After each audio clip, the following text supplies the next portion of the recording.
Elle a fait une première année, elle va passer en deuxième année, elle a redoublé, elle passe, elle a mise, et après elle pense qu'il faut qu'elle aille à l'ULB, à Bruxelles.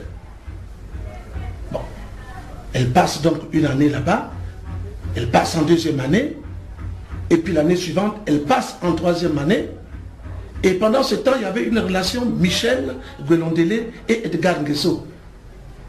Et je ne savais pas qu'elle attendait de son ami un enfant. Qu'elle va rompre ses études de pharmacie à cause de l'accouchement de leur premier enfant qui s'appelle, il se prénomme Yohan. Et puis moi c'était parti. Donc moi j'étais en quelque sorte surpris. Je surveillais bien mes enfants, mais la vie des enfants, quand on ne va pas être là. Et là aussi il fallait harmoniser par le mariage. Ben, ils sont arrivés au mariage parce qu'ils se sont aimés. Très bien. Personne ne les a obligés, ni le cas de Hugues, ni le cas de Michel. Personne n'a compté qui que ce soit. Quand ils étaient prêts et qu'ils ont annoncé les couleurs, bon, nous on s'est organisés. Mon général, aujourd'hui dans l'opinion, on voit que cette double relation beau-parentale entre vous et le président Sassou amène une certaine susceptibilité sur votre discours. Et qu'est-ce que vous dites quand les gens vous disent politique, quand les gens vous disent mais Ngolodele a deux qualités qui devraient faire défaut de menu de critique assez envers le président Sassou. La première, c'est celui qui a formé l'homme.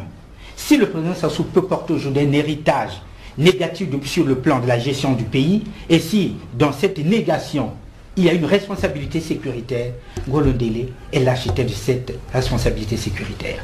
Mais du côté parental, c'est que Ngolodele a des relations personnelles avec le président Sassou, il se voit en dehors de la profession, il se voit en famille, et aussi là, ils peuvent régler leur contentieux, en tout cas, à pas feurtrer dans les petits salons. Alors pourquoi Diam Ngolodele a-t-il choisi la grande cour, la grande messe, jeter les confidentialités, non seulement professionnelles, mais aussi parentales? On aurait pu considérer ça comme des confidentialités parentales. Mais vous jetez ça sur la place publique. Alors comment vous expliquez ça? Et on vous dit, est-ce qu'on peut croire en Ngolodele, vu ses doubles qualités? L'homme qui forme l'architecte de Sassou sur le plan sécuritaire, l'homme qui a une relation double fois beau-parentale avec le président Sassou. Ce sont des griefs qui vous seront difficiles à défendre alors. Mon cher Azi, cher cadet, pas d'amalgame. D'abord, je relève quelque chose, c'est pas le président Sassou qui m'a formé. Quand j'entre à la gendarmerie en 1955, mon petit frère, le président Délé Sassou, est encore peut-être au collège, hein, sinon, il est peut-être en CM1 ou CM2. Donc, de ce point de vue, il ne peut pas me former. Le contraire aurait été possible. J'entre dans la gendarmerie française avant lui. Donc, il ne peut pas m'avoir donné une formation, quelle qu'elle soit. Ça, c'est d'abord la première chose à relever. Voilà. Maintenant, ce que je voudrais que le peuple congolais qui m'écoute comprenne.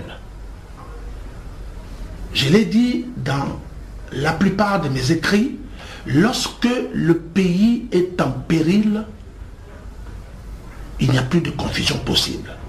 Les enfants se sont choisis, ce n'est pas le président Sassou, ce n'est pas le général Gwelondele qui se sont retrouvés pour dire, bon toi, mon fils prend ta fille et ton neveu prend... Non. C'est un problème de cœur. Lorsqu'ils étaient prêts, nous, on s'est organisé, le président Sassou d'un côté avec sa famille, moi de l'autre avec ma famille, on a procédé au mariage des enfants. Point. Mais la République reste la République, c'est le fondement de la nation, c'est le cœur. On ne peut pas mettre la confusion. Alors, vous voulez donc me conduire, pour ceux qui spéculent aujourd'hui, qui disent, oh, ben attendez, mais tenez-vous tranquille, mais ce que fait le général Gwelondele là, mais c'est une entente cordiale entre les deux. Il est en train d'amuser la galerie, c'est dit par les Téké comme toi et moi, c'est dit par les frères Mboshi aussi, c'est dit par d'autres citoyens congolais. Il est en train d'amuser la galerie, comme si, au nom des enfants, la République prenant de l'eau ici et là, je devrais me taire, je ne sais pas pour protéger quel privilège, ceux de mes enfants ou les miens propres. Je suis retraité voici 10 ans, donc je ne bénéficie plus des privilèges de la République ni d'une fonction. J'estime, officier général, j'ai le devoir, lorsque la République prend de l'eau, lorsque la République est en péril, j'ai le devoir en ce moment-là. Chaque officier sorti d'une grande école, c'est des choses que nous avons apprises. Le devoir peut m'appeler. Et je pense que le devoir m'a appelé. Et c'est à ce titre que je me suis levé pour dire maintenant, ça suffit. Est-ce que vous avez procédé autrement pour le faire comprendre? On vous donne un peu de crédit, on dit vous aurez pu rester dans le navire et puis apporter votre contribution. Or, vous avez quitté le navire avant et vous avez commencé à... Mais Aziz, je vais t'arrêter. Mais quel navire? De quel navire parles-tu? J'étais dans le navire sous Sassou 1, oui. Mais après les élections de 92, mais Sassou n'est plus président. Nous avons gardé les relations amicales. Mais je parle en 2003, septembre 2003, j'écris une lettre au président de la République, Denis Sassou Nguesso, à laquelle il n'a pas daigné me répondre, là n'est pas mon problème. Oui, mais en général, moi je précise une chose. Oui. Est-ce qu'on peut penser qu'en 2003, même avant que cette lettre ne sorte, on peut penser que quand on parle du général Ngolondélé, ce nom est étranger au pouvoir de Sassou? Non. 10 000 Congolais diront Ngolondélé, c'est proche de Sassou, c'est égal Sassou. On vous classerait correctement dans le navire, même si vous n'avez pas une fonction, mais vous êtes parmi les privilégiés du pouvoir. On dirait comme ça. Non, je refuse d'être le privilégié du pouvoir. Ça, je refuse. Alors, ça, sorti. Moi, j'étais en fonction auprès de Pascal Lissouba, président de la République, en qualité de chef d'état-major particulier. Je démissionne de mes fonctions le 23 août 1995. Pourquoi vous avez démissionné? J'ai démissionné parce que la République prenait de l'eau. Parce qu'elle dérivait. Donc elle dérivait moins qu'aujourd'hui. Elle dérivait. J'ai parlé au président de la République. Je lui ai fait une série de propositions auxquelles il n'a pas voulu prendre, auxquelles il ne m'a pas écouté. Donc je lui ai présenté ma démission. Il me dit ce 23 août 1995, mon général, vous êtes que comme moi, je garde votre démission, allez-y réfléchir. Je suis parti ce 23 août, jusqu'à ma retraite le 31 décembre 1997, je n'ai plus jamais connu un bureau. Donc, quand vous parlez de privilèges de pouvoir, oui, hier, directeur général de la sécurité d'État, j'avais des privilèges liés à ma fonction. Mais pas depuis que j'ai quitté. Et j'ai dit, les privilèges, vas-y.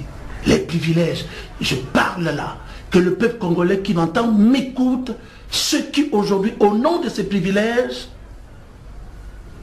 alors que le pays prend de l'eau, eux pour protéger les privilèges, disent le général Ngolondélé est devenu le pyromane, etc., le type qui veut troubler l'ordre, pour simplement protéger les privilèges, qu'ils sachent que les privilèges ont leur fin, et une fin parfois dramatique, qu'ils sachent que l'histoire, il n'y a pas que le péché qui nous rattrape, il y a l'histoire, et surtout elle, qui nous rattrape. Que chacun de nous, aujourd'hui en fonction, ou demain, qu'il sache que l'histoire nous rattrape et nous rattrapera toujours. Mon général, s'il vous plaît, vous avez été sur l'Issouba, vous avez constaté la République prendre de l'eau, sur ça vous faites le même constat, et vous avez donc à partir de ce constat résolu prendre aujourd'hui les destinées politiques en main. Vous dites, je vais me jeter dans la mare au crocodile politique, et moi aussi devenir un crocodile politique bout en main. Vous avez créé un parti politique, c'est sous torpstice de vouloir prendre le pouvoir, gérer le pouvoir. Mais attends, en 96, et particulièrement le 24 août 96, le général de division Raymond Damas Ngolo et moi, alors retraité, moi aussi retraité, je suis le vice-président de notre parti, nous avons décidé de créer un parti politique. Le président Pascal Lissouba est président de la République. Le président Denis Sassou ne l'est plus. Parce que entre autres griefs qui me sont reprochés aujourd'hui dans ma démarche politique, c'est que à l'époque j'avais créé un parti politique. Mais attends, mais depuis quand un citoyen d'un pays qui veut créer une association, un parti politique doit en référer à un autre citoyen? Bref, je passe. Mais, Asie, le pays prend de l'eau. Et trop d'eau.